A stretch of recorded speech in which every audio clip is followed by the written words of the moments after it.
Welcome to Influential Entrepreneurs, bringing you interviews with elite business leaders and experts, sharing tips and strategies for elevating your business to the next level. Here's your host, Mike Saunders. Hello and welcome to this episode of Influential Entrepreneurs. This is Mike Saunders, the Authority Positioning Coach. Today we have back with us Berj Arakelian, who's an area sales manager with CMG Home Loans, and we'll be talking about unique loan options for investors. Berj, welcome back to the program. Thanks, Mike. It's great to be back again. Thank you so much. I always love hearing the word unique because it's like, okay, anybody can do the plain vanilla easy ones, come one, come all, and fill out the form and give us your down payment and here's your loan. But talk to us a little bit about some of the unique programs that you guys have, because I know with a real estate investor, when you start getting into owning maybe even unique properties or multiple properties, maybe conventional lending can have some limitations. So what is it that you guys are doing to serve investors? Great. Yeah, absolutely. So just a few options. So you have your normal conventional loan, fully income. They have their limitations of how many loans you're allowed to have as an investor. CMG and myself, we have three unique products. One is the PLS, which is very similar to a conventional, but we hold on to this investment loan.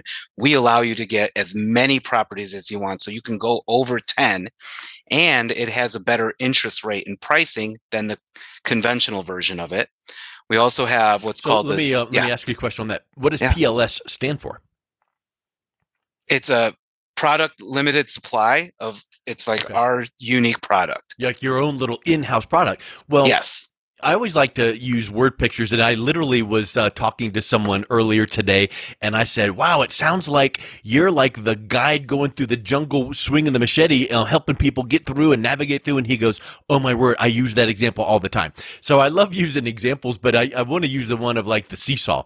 Well, if you push down on one side, the other side goes up. So what you just said to me is, okay, if you have too many properties that conventional can't approve you, we can do it, but you're going to pay a higher rate, but you're saying it's going to be lower rate. Yeah, this one's unique. We're like the only one that has it, and we give a better rate than the conventional counterpart. And I've closed about 12 of these just in the last month and a half since I started with CMG, as all my investors really like this product. I guess, because when you get you're going to have someone that goes, oh, I want to try my hand at investment property. So then let me do an investment loan. But you get some of the seasoned professional investors that are having 5, 10, 15, 20 properties. They're going to run into those limitations. Like you mentioned, conventional caps you at whatever, 10. If you can now come in and help them get past that and the rate's better, that's lights out. So are there any other limitations with that type of loan? Like you can have more than 10, but you can have more than whatever. Do they limit it at all? No. But the main thing is your income still has to work out in the end. Sure. So income from the properties, your tax returns, whether you're working or not, they take all that into account. Oh, yeah. And whereas some other loan types do not for investors. You still have to qualify for it. Yes. You can have 20. Yes. 30, so that's good. Okay, so what was the other one that you wanted to talk about? Yeah, so we also have the DSCR loan, which is the debt service coverage ratio. And that product doesn't require any, what is that? Income. Sorry. Any income. Yeah, sorry. And basically what that one does is the property that you choose, the payment has to kind of correspond with the rent. So if those work out equally together, you qualify. For a purchase, you need 20% down, or if you want to do a cash out refinance, you can go up to 75% on these. And sometimes it's 70, will give you a little better rate, but you can still do a cash out if you completely own the property and don't want to show income. So on a purchase, the rent that you're getting ready to charge the people you're going to, rent it to, that needs to cover the amount of the mortgage. Now, let's say that use round figures, $1,000. Let's say that you're going to rent the property for $1,000. Is there a percentage then that the underwriter will say, okay, we're only going to use 75% of that 1,000. So if your mortgage payment is $750, then that's going to work out fine. Do they do a percentage like that? Now, well, with conventional, they would do something similar, but DSCR works a little differently. So they'll go as low as 0.75. So if it's $1,000 and your rent is 750, they'll still do the loan. Yeah. But they don't do the 75%. They do a 1-to-1 ratio, and most lenders want to see it at 1 or 1.1, but some do go as low as 0.75 and just increase the rate a little bit. But at least you'll own the property, and then you can worry about refinancing or getting into a different loan, after. But these are all 30-year fixed. Well, if you're an investor getting ready to buy a property, you probably yourself want to make sure the rent's more than that ratio anyway. You do. So it's like that's not asking for too much. No. If it's $1,000, if the rent's going to be $1,000, I want to hope that my mortgage payment is $600. So I'm making a good spread. So that doesn't sound very limiting to me. That sounds pretty amazing, because sometimes, and I know that real estate investors can have a W-2 job, but sometimes you've got this entrepreneurial mindset where a business owner wants to go buy a bunch of investment properties. Well, now let's look at your tax returns. Well, as an entrepreneur, you might show very low income. Well, with this kind of a loan product, you don't need to worry with the income verification, because the underwriter is going to look at the rents you're getting ready to charge. That's a really correct. That's a really good. And again, that's one of your in-house programs. It is. We do have it in-house as well. So when both of these we've talked about is like CMG's proprietary product in-house, what other benefits does being quote unquote in-house provide? Like, does it faster underwriting? Is it some other benefits too? Yeah, so you're right. It's all managed in-house, so everything goes faster, like the underwriting, our review of it. If we need an exception for any reason, we're making that decision in-house. There's companies that do DSCR as well that we could third party to, but generally our in-house product has a little bit better rate as well, because we're managing it and servicing it. So that's why we were able to offer that. Yeah, that's really good. Okay, good. Well, what's one of your other proprietary products? So we have what's called the all-in-one loan. It's a first position HELOC, and it takes over any other mortgages you may or may not have. And we just added investment properties to this product. You can only have up to 2, but what makes this product unique is that it is a first position HELOC, and they call it all-in-one because there is a checking account that's attached to the account.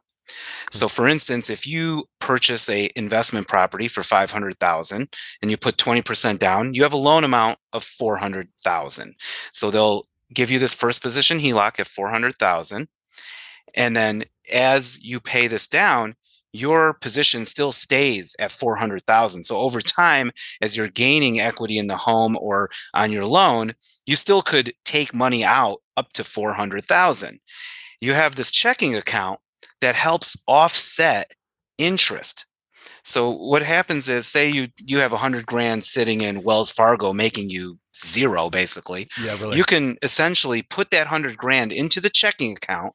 You'd have full access to the money. So via check, debit card, whatever it is, you make your auto pays, everything. It's a full service account. But that $100,000 or any money sitting in that account offsets the daily balance that you owe on your mortgage for the interest payment. So essentially, you're only going to pay interest on $300,000, for example. Yeah. And this is a daily balance. So if you have money coming in monthly, weekly, and it's going into this checking account, it's actually averaging it off on a daily balance as you're taking money in and out, as money grows or goes smaller. So we try to make it heavy on the principal side. We want you to pay down the principal faster instead of like a traditional 30-year mortgage where you'll be paying all your interest up front. Good luck paying off the principal anytime soon. Yeah. Whereas the average holder of the all-in-one loan usually pays off their loan in less than 12 years. Now that's interesting because a first position HELOC is unique anyway. Yes. Even on an owner occupied, because I can tell you that in the house that I'm in right now, I had a loan with a large bank, first mortgage HELOC, and the draw period is like 10 years, so it was approaching 10 years. This was about a year and a half ago, and I was like, oh, let me just go refresh it because I want to keep the 10-year draw because I want to use it if and when I ever needed it. And I called them back up, they're like, yeah, we don't do them anymore. I'm like, what? So they're hard to find anyway as first position HELOCs. But to be able to have one on an investment property is huge.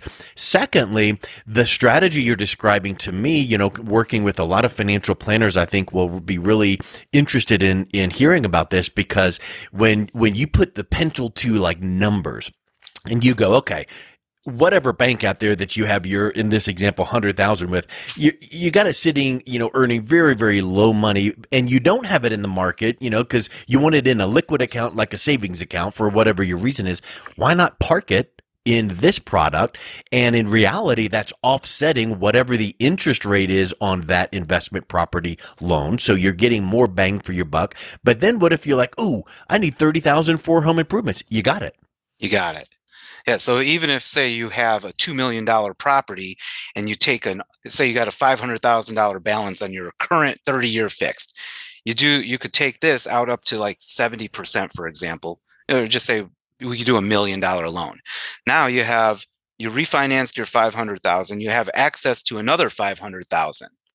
So money that's sitting in this, you could pull it out for use of, stocks, bonds, etc., investments, or you can switch. So what one of my clients right now is doing, he ended up doing something similar to this. He took out a $1 million line, and he only owed like 300 on his home. So he's got this extra cushion, but he just cashed out some of his stocks. So he took that stock money, put it into here, and now it's offsetting the interest he owes on his home, right? And he's got access to this other 700 grand at this point that him and his, financial advisor is looking at deploying as soon as there's, I don't know if there's going to be a market crash or whatever, but the good opportunity, they're going to take and dump in and go full board on some stocks like Tesla and whatnot. Well, and staying liquid is important in a retirement plan. Well, what you're describing is, as liquid as possible, because if you ever needed it, you just pull it right back out. And another thing is, we're talking about doing this all-in-one loan for investment properties. Well, in the example you just gave, where the guy got $1 million and paid off his, underlying first mortgage, and he's got a big cushion. What if he's out there with his real estate advisor going, ooh, we found this other opportunity.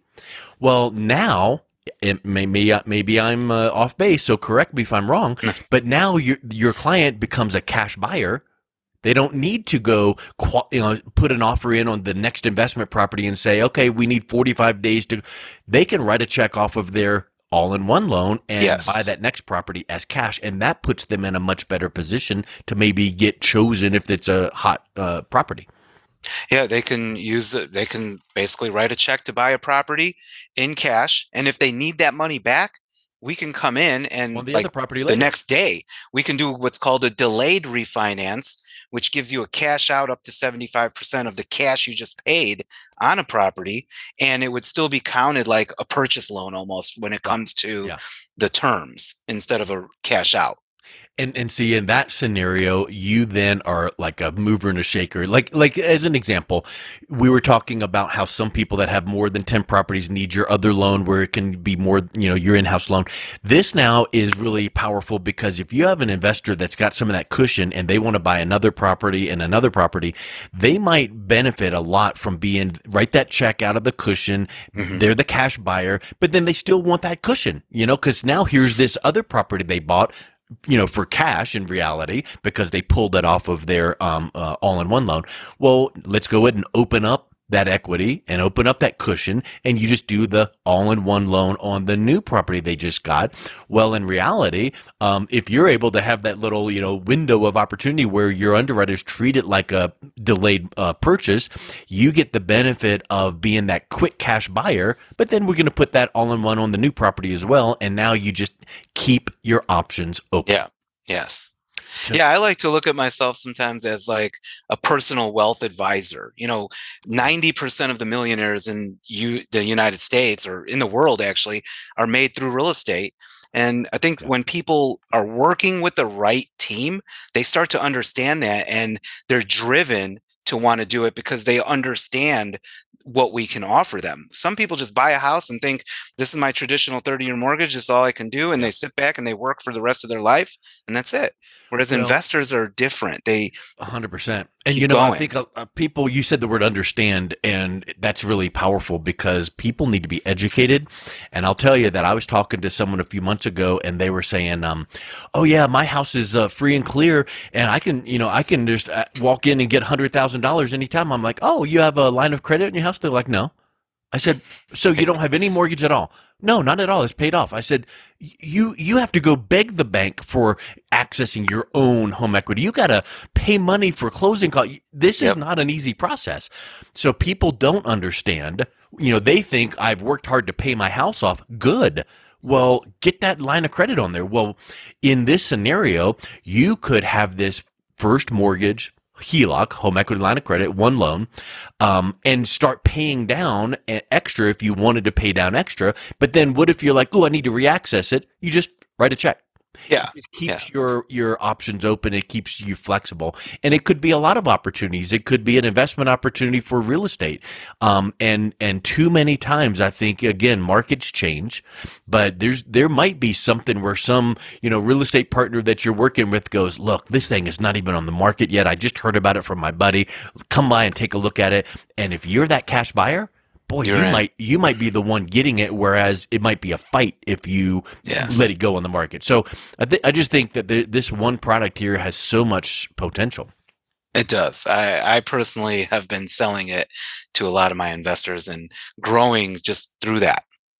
Now let's think about the 10 number that you were talking about with so how many of these all-in-ones can you have? Can you have 10, investment properties with this on there? Or what's the cap that way? No, the all-in-one is capped at having 2 loans, and then you would go into the PLS from there. Yeah. And you would just take your most valuable properties, under the all-in-one loan, because we can go up to $1 million on investment, and I believe it's like $3 million on primary, with exceptions if you need more. Yeah. Well, I mean, there's always limits. So there's always limits. Maximize the benefit of this all-in-one for the 2, and then you go into your PLS product for the one, the other ones are. And I think that's, you hear so much about, the conventional and Fannie Mae and Freddie Mac, and boy, there are so many regulations. But when you can work with an in-house product like this, boy, it just takes those limitations right off. Yeah, and I think a lot of people that want to become investors need to learn too. Like, I mean, we've been ingrained since school, like, debt is bad, pay off your house, do this. But leverage is how money is being made, hand over fist.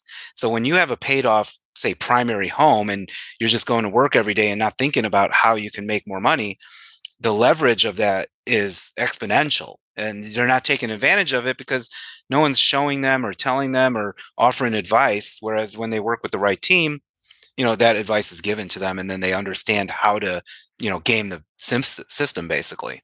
Okay, but game it, but in a legal, ethical way. Of course. Well, you're leveraging your money, Yeah. It's all leverage, right? All leverage. So let's drill in a little bit deeper here. When you talk about an investment property and the all-in-one as an example, you can only have 2 of these. Well, how can you leverage these 2? So I wonder, would this be available for like a duplex, a triplex, a fourplex? Correct. It would be. So that's leverage, because now you can get 2 of these all-in-ones and buy 2 fourplexes, and now you have 8 units. Yes, correct.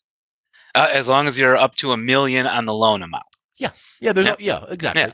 But you could buy $1 million fourplex and another $1 million fourplex, and now you got 8 units. Correct. And what's the cash flow there? Should be good. Should be good if you've done it the right way. If you've done it right. But I guess that's kind of where I'm going with it. Is this? Don't let yourself hear like, "Oh, there's only 2." Well, then if you're an investor and you're a seasoned investor, why not look at fourplexes?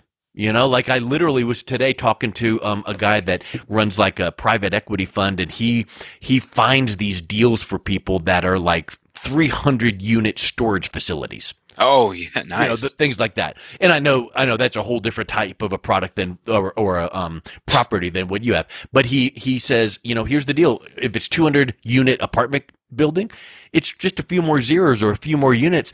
But that's what we're talking about here. If you're an investor looking for a single family residence to rent out to one person, okay, that's fine.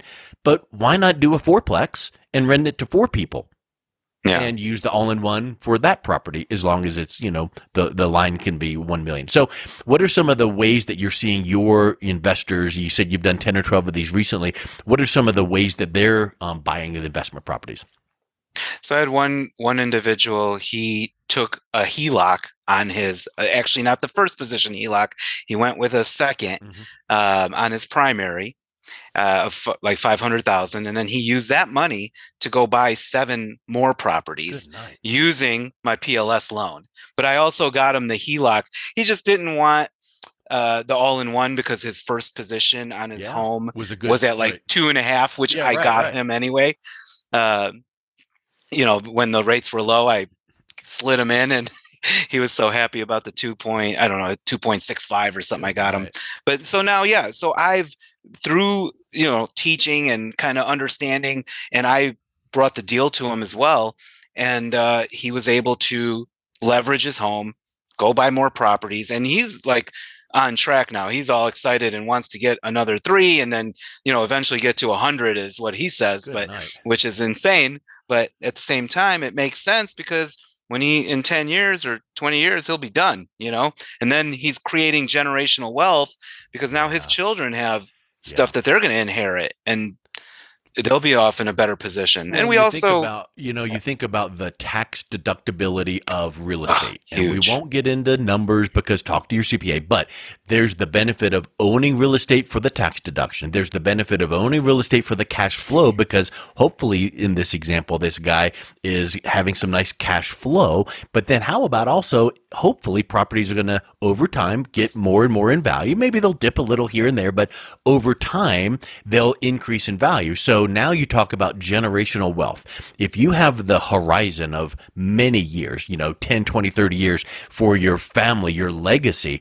So now you are getting the tax benefit of write-offs now. You're getting the cash flow benefit now. But as that loan is paid down and paid off and the value goes up, boy, what gift you're giving of a legacy to your family with a free and clear rental property that they're just getting pure cash flow profit on. Yeah, he's a W-2 employee, so he's never been able to really write off anything. He had a little bit with his home interest and stuff like that. The minute he added these properties, man, it opened up the floodgates where, his $400,000 a year income, he can drop it to almost like 200 or less, just because of all the different strategies available, by working with the right accountant and CPA, of course. But it works out. It's a team effort. Let's wrap up with this thought. Yeah. It's not him Googling around going, oh, I'm going to figure this. Who in the world would have thought you could do what we're talking about here? So you need the mortgage professional like yourself. You need a CPA to help out. Good. That's someone on your team. You need the financial professional. You need a real estate professional. So correct. All of these people in this team need to be working together for the good of the client. And that's where Berj comes in to go, hey, I'll work with your team, and I'll bet you your team doesn't have access to products like this. And I think this is just spectacular. Thank you. Yes. And just a quick note too, there is other things like the bridge loans, the fix and flips, and the interest only for 1 year, just the quick loans like that too, to get property. So all that's, part of our strategy as well, if needed. Yes. Awesome. Well, when you're thinking about trying to look into maybe someone listening to this is like, oh man, I was turned down, or it's really difficult because I own this many properties. This might be an option for me. So what's the best way that someone can learn more and reach out and connect with you, Berj? Yeah, the best way to contact me is you can visit my website at www.theberj.com. That's BERJ.com, or just call my cell directly, 858-449-0514. Awesome. Well, Berj, thank you so much for coming back on today. It was a real pleasure talking with you. Yeah, I appreciate you having me again. Thanks a lot, Mike. You've been listening to Influential Entrepreneurs with Mike Saunders. To learn more about the resources mentioned on today's show or listen to past episodes, visit www.influentialentrepreneurssradio.com.